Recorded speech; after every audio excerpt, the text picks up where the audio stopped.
Mike, thank you so very much for coming on the program. Looks like Jack Smith, fresh off of ignoring the Bidens as the man who's in charge of ethics at the DOJ, ignoring all the amount of money being dumped into the Biden coffers, is going after Donald Trump for free speech. Am I reading the room correctly here? You're absolutely right, Ben. This is obvious Democrat lawfare. We've been talking about this for over a year. They're trying to take out Trump.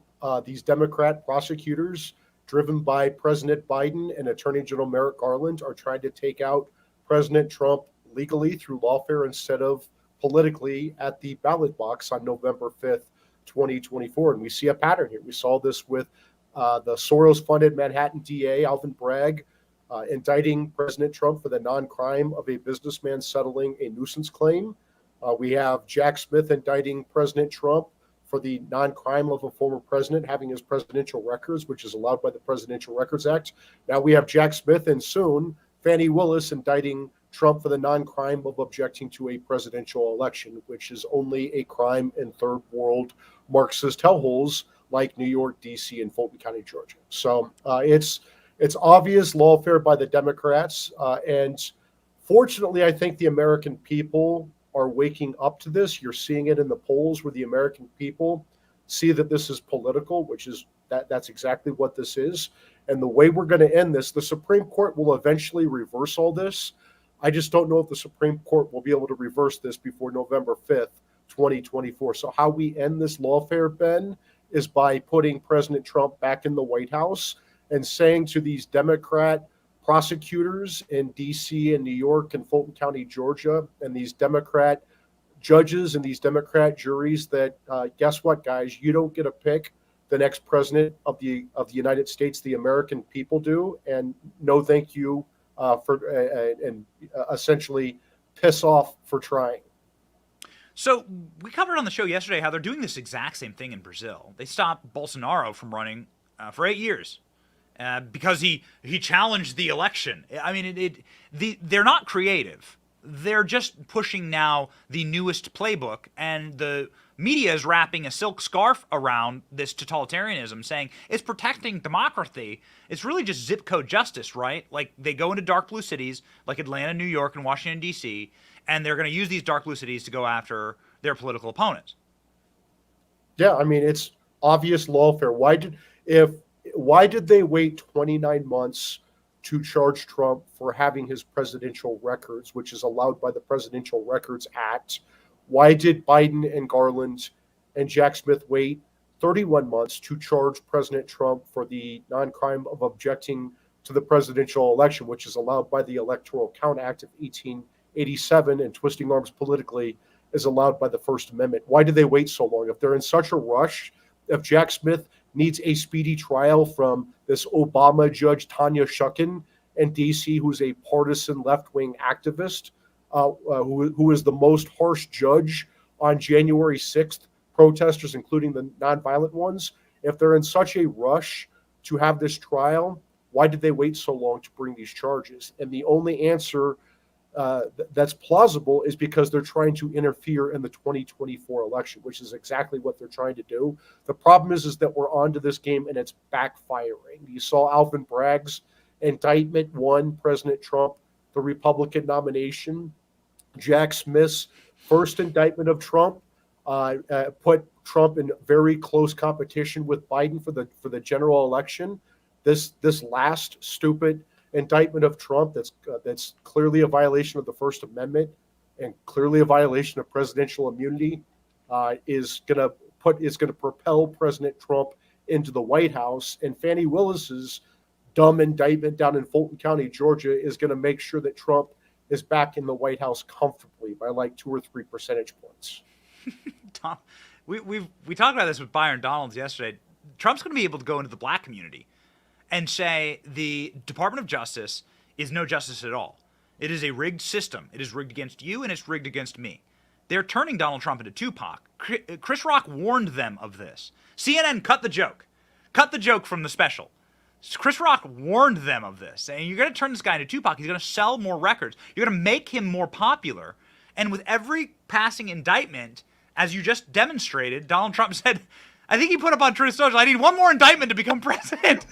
It's like with every passing indictment, you just see everyone wilt away in the Republican field, and Biden's numbers just goes down, down, down. Are they making Trump? They're making Trump Tupac, aren't they? They are doing the impossible. They are making Donald J. Trump, who I love. They're making Donald J. Trump sympathetic to the American people. And I did not think that was humanly possible, but they've managed to find the way. Remember, Ben, we've been predicting this for the last year. We have been talking about this for the last year, and this is the same.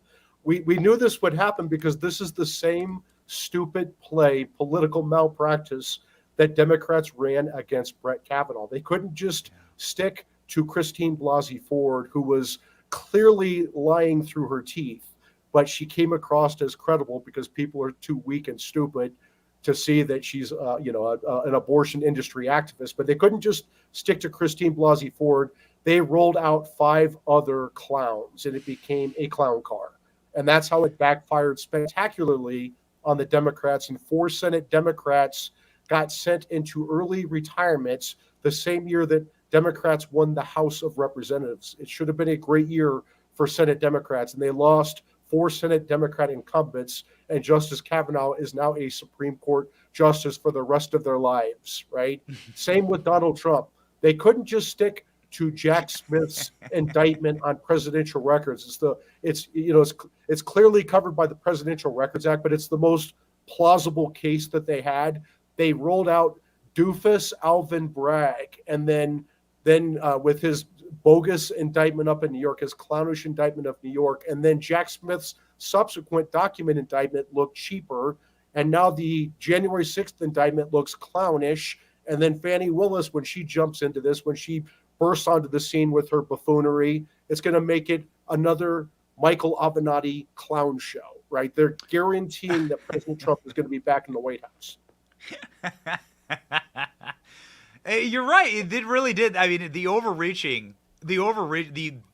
the venom that is involved in all of this, it really turns off, I think, the vast majority of the American people. We go out on the street a lot for Man on the Street Show, and we talk with people. We talk with the members of the largest black fraternity that had their convention here in Tampa. And all these guys are like, wait a second. So the president's kid gets off on a crack charge and a gun charge? That don't make no sense. Like that's not the way this is supposed to go, right? And I think it's actually breaking through in a way that that Donald Trump's message would never actually break through to specific communities. And they're really gonna have a tough time on this one, especially if they try and gag order Trump. This is what Jack Smith's trying to do. Can you talk me through the dubiousness of this legally? How do you gag order a guy who's running for president? Well, you do that because you go to an Obama-appointed left-wing judge, Judge Tanya Shukin, who doesn't care about the law, and she doesn't care if she's reversed by the Supreme Court 3 years from now, just like Jack Smith when he was reversed several years later after he indicted Virginia Governor Bob McDonnell, a likely presidential or vice presidential contender in 2016. They didn't care that these charges were bogus against McDonnell. They don't care that these charges are bogus against Trump. Jack Smith was unanimously reversed by the Supreme Court 8-0 with McDonnell's case. It would have been 9-0, but Justice Scalia died. But the mission was accomplished. They took out McDonnell as a presidential or vice presidential candidate in 2016. They're running the same play here. Look, Jack Smith is a deranged clown. He got banished to The Hague after that McDonnell case. He's a disaster. And Joe Biden and Merrick Garland brought this buffoon back to go after Trump because they know he's such a partisan hitman, a political hitman, that he doesn't care if he's going to destroy his legal reputation in the process here. He doesn't have a legal reputation. He already destroyed it with the McDonnell case. And so he is now a Scud missile that Joe Biden and Merrick Garland are launching at Trump. And he's going to misfire, and it's going to backfire on the Democrats. Yeah, they really can't help themselves. Final question, Mike. The legality of running for president from a jail cell. One, is there anything that would keep Donald Trump off of any ballots? We don't think so. The Constitution doesn't say that any of this would keep Donald Trump from being on any ballot anywhere. But Donald Trump, you said this months ago, and sent a chill down my spine. I thought you were being pedantic, but you said Donald Trump may have to run for president from a jail cell. I mean, didn't Nelson Mandela? I mean, Donald Trump is our Nelson Mandela. He can run for president. Look, the Constitution lays out the qualifications for president. There's a citizenship requirement and there's an age requirement, and I don't see any mention of being in a jail cell. So President Trump can definitely run. If Democrats think that they're going to put President Trump in jail before this ever, but particularly before November 5th, 2024, they don't even understand the political backlash that will be coming. There will be demands that House Republicans defund key components of these Justice Department inquiries. Otherwise, these House Republicans will face primaries and lose office. Yeah. I mean, they are promising a mugshot in Georgia, right? Mr. Sheriff's promising a mugshot. Bring it on, dude. Talk about the most viewed photo on planet Earth. Like bring it on. Take the mugshot. Let's go. Put the brass knuckles on and let's brawl. Yeah, I mean, I'm Donald Trump and I approve this message. That's what's going to happen the second they release this mugshot.